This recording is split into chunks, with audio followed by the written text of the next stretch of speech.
I guess, man, growing up, I never really thought that I would become a man. Shit, I didn't think I would even survive to make it to my 21st birthday. Shit, my 18th birthday. I was in prison by the time I was 21. I was taken away from my mother when I was very little, 5. I had to grow up in that system all the way up until just recently. Shit. At 40 years old, getting discharged. I know I probably look young, but no, I'm 40. I was born October 10, 1980. But in between that shit, it's a real serious life, man. It's a real serious struggle, man, for survival. Just my will to make it, man, was something that I had no other choice, man, but to look at life and say, man, either I'm gonna give up on it, either I'm gonna allow somebody to take my shit, or either I'm gonna just say, you know what, no matter what I gotta do, man, I'm gonna survive, man, I'm gonna make it. And I'm not gonna allow nothing in this world to hold me back, man, from eating, from having some good clothes on my back, man, from having some warm shelter, man. I'm gonna try to take care of myself as best I can. And with that mindset, and having to have that mindset as a little boy, because I can remember being a runaway, man. Once I was in the boys' homes, man, I got placed in the foster care at 5. I stayed in foster care 5 years exactly. And almost at my 11th birthday, they kicked me out of foster care. They didn't know foster parents want me no more, and I had to go to the boys' home. So once I started getting placed in boys' homes, that's when I actually became a runaway. And I started running away from the boys' homes to go sell drugs and go sit in the crack houses. And this was in the early 90s, like 90, 91, 92, that era in Detroit, Michigan. So there was so many crack houses at that time. It was always a place for me to go and find work. And at that time, the guys who I knew, the older guys in my neighborhood and a lot of the environments all through the city, man, was paying young guys to sit in spots. And I just so happened to be one of them, And that's how I learned the game itself. Shit, that's how I learned to survive and take care of myself. That's the kerosene heater lifestyle, man. You got a pit bull in there, man, and you got a motherfucking crackhead coming to hook up the motherfucking electricity from the pole, and y'all still the water, man, and shit, y'all on. We rolling, man. Let's roll. And motherfucker, go get the box of matchbooks, and we go write the address inside of every single matchbook, and we go take a piece of the rock inside the bitch, and we go pass it out to every friend we knew, and get the crack house rolling. And once I was rolling, fuck with the crack house rolling, shit. I'm a young motherfucker sitting in the bitch, man. And that was just how we made our way through just surviving shit. I had no other choice at that particular time of my life, because once I started running away from the boys' homes, there was no option for me to go to any of my family. Because if there was an option for me to go to my family, I wouldn't have been in the foster care or in the boys' home in the first place. So I just was having to find my way. And most of the time, it was due to the compassion of the other runaways who did have family. I was able to go and be with them, and they family members would help me out and guide me. Unfortunately, they didn't guide me towards right. They guided me towards wrong, but shit, that wrong guided me towards survival. And that survival is the reason why I'm able to tell y'all my story today. So I thank all those people along my journey, even from my mother all the way up to my father and everything that I encountered along the way, and all the people that I encountered. But once I was able to provide for myself and see the streets, man, and see the world that I thought was the world I wanted to belong to, I knew that I probably wasn't gonna live long. I knew that at any given moment, man, my life could be took. I could remember a time in my life, man, I crack house, 7 Mile with Charmers. I'm not gonna name a particular street because a particular event happened. It was many, many years ago. But the door got kicked in, man. I was a little kid. I was young. Like I told y'all at that time, I started selling dope. And, I hid in the bathroom in the tub, man. They shot up the house and a few of the people in the house, and the lady was running the crack house at that time, man. But, losing her life, man, it was a horrible, horrible thing, man. I had to run out the house, man, as a little boy. Didn't even know what was going on or what had happened. And I just, I had lost my place to stay in my mind, shit. That's where I was living at, I didn't give a fuck about the motherfuckers in there selling dope or the motherfuckers in there smoking shit. I just needed a place to stay. And when I look at my mindset back then, just to even think that I even had the courage to even walk back around there later to even see if I could go there and spend the night, just that young and naive, right? But it's not young and naive, it's just hoping that in some type of way, man, you finding a way to make your shit make sense, because I just gotta make it and I gotta survive in this shit. And once I learned that the people in my life didn't really care whether or not I slept somewhere comfortable or I had clean clothes on my back, it began to make me make decisions for myself that were ultimately a lot of bad decisions. But then, as I began to spiral out of control even more, the system grabbed me, because I ended up catching a case. It was an armed robbery, carjacking case. And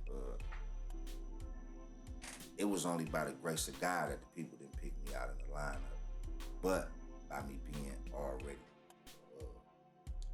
ward of the state of Michigan, because they took me away from my mother, I had to stay in the system no matter what. So it wasn't like I was going home anyway. That got me back in the boys' home systems.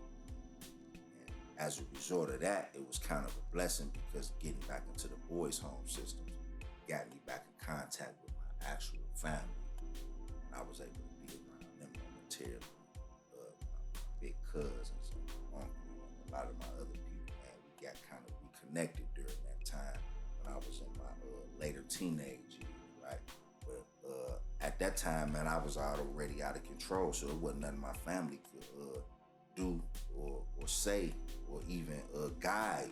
It wasn't no direction they could guide me and shit. I was on my own road, and that road was the streets. So no matter what, I was only around just to lay around, and then in the streets to live, and that's just how it was. But I can say that once I experienced leaving Michigan and selling dope in different states, and began to meet different people, right? And not be under the black cloud of which at that time I thought was my city. Because where I came from at that time, no one was welcome, right? I can remember a time in my life, man, where me and a friend of mine, we was young boys, man, and we was snatching a purse, man. And nobody was trying to help the lady, man. And it was just a bunch of people out there, man. Nobody cared. And all we cared about was just getting a couple of dollars, and we ended up getting the lady purse, man, and running down the street, getting us some chicken and shit and eating it. We didn't care, but just the fact that nobody else cared, it was just that type of environment. You see what I'm saying? So once I was able to go out of town, and even though these people were on drugs, man, to see that they still cared for the people around them, it was like, wow. To see the hospitality of the people when I went down south, and to see how they treated their family, and all the people was calling me kinfolk, hey, little cousin, what's going on, little bruh, and making sure a motherfucker had a good meal, and the females around making sure a motherfucker had something warm to sleep next to. It was just like, damn, man, these people care, man. I didn't even know people cared. And that was just fucked up. You see what I'm saying?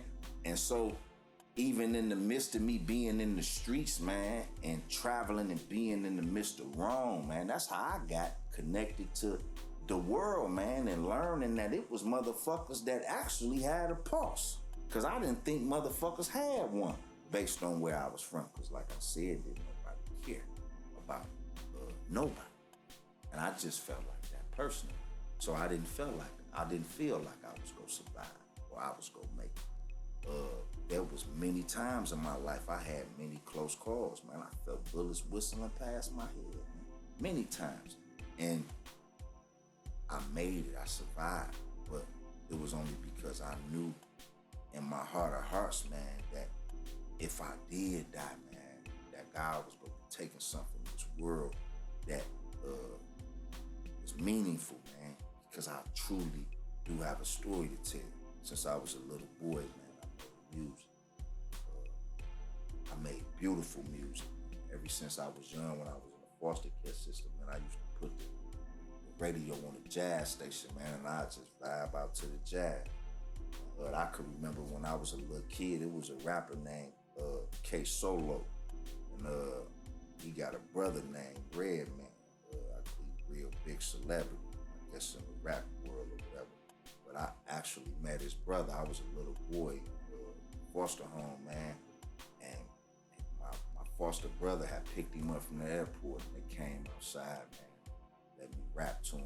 Just was feeling my vibe. I was a little kid, and that was actually my inspiration. I was 8 years old to actually really rap. Nobody even knew that guy K Solo was really my inspiration to really rap, because he just was digging my, like, little bro, you need to keep going, man. And he didn't know that, man, I was a little kid with no direction, man, but just looking at the stars like, damn, one day I could probably be one. So I just wanted to keep sharpening my blade, and I just kept sharpening my blade. But then once I got into the streets, rapping was just my muse and my corner, just going to the dark and just soothe my soul away from motherfuckers. And once I got to prison, it was just my way of just keeping me grounded and just keeping me, sane enough to just tell my story and just keep going. And once I came home, man, my people had put everything in position to make sure we had a company and had everything we needed to start putting us out here to the world. So I'm kind of a late bloomer, I started late. I started later than most, but my skill set and everything that I had to offer and bring to the table, man, it's gonna truly be appreciated, and it's gonna truly be blessed, because it's truly genuine, man, because it's coming from a place and a space that really feel like I'm a walking miracle, man. I did 17 years in prison. I spent all my life in the system, man. So basically, out of the 40 years that I've been living, man, I probably only experienced about 12 of those years on the street. And the first 5 of those was a little boy living with my mother, right? So I didn't really get to experience this world so much. So my story is a story of pain. My story is a story of struggle. My story is a story of what they systematically did to every little boy with this skin color of mine, because they considered this skin color of mine a disease. And anybody who had this disease had to get treated different. So I was treated different. But like the Bible say, man, those who come first shall one day be last, and those who last shall one day be first. So today my day is coming. And European Made and my new album, Global Indifference, it's a transition of us understanding that everything that's going on in the world and the indifference in the world is only because we are making the choice to make this indifference. It was only until I realized that I had a choice and that I could make better choices that I began to make better choices. But until then, I didn't give a fuck. Shit, I didn't think nobody else gave a fuck. But once I started seeing that people gave, I placed all those flags to represent my name, and I called myself European Made, because my people were stolen from Africa. My people were taken, and we were brought over here. And the tongue that I speak, this is the King's English. It comes from Europe, and I'm European Made. I'm European Made because every black man in America was fashioned that is European.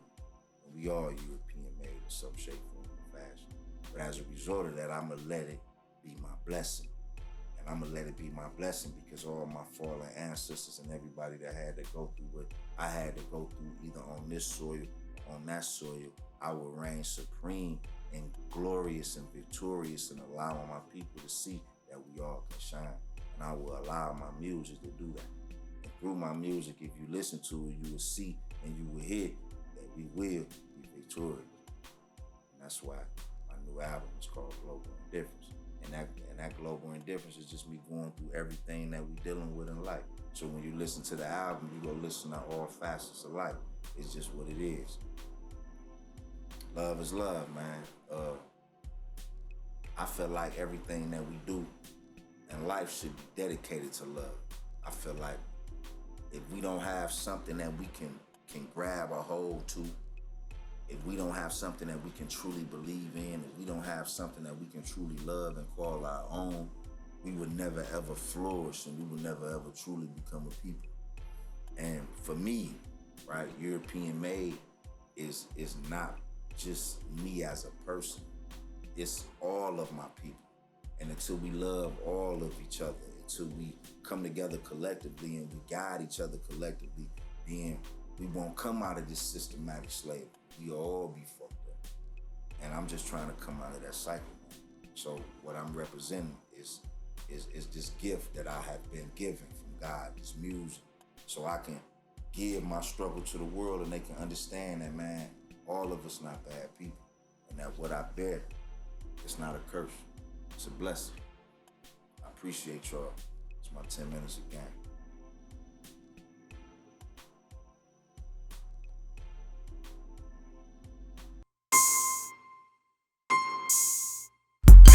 Fiends on the block, what to say? I wanna rock, yeah, yeah, pause. Where the boy at? This vein say it need all that. In and out from that Nord pack. I'm just trying to bring 10 back. Cop the 100, go blend that. Oh, boy, 200. I bought it all and get none from it. And you can still put a 1 on it. Road tripping, got them all itching. My bag different, this good though. Narcan, don't stand by, do more than a gram and you owe though. Lord bless this kilo. My girl said she got a spot for us down in Carolina, we can all go.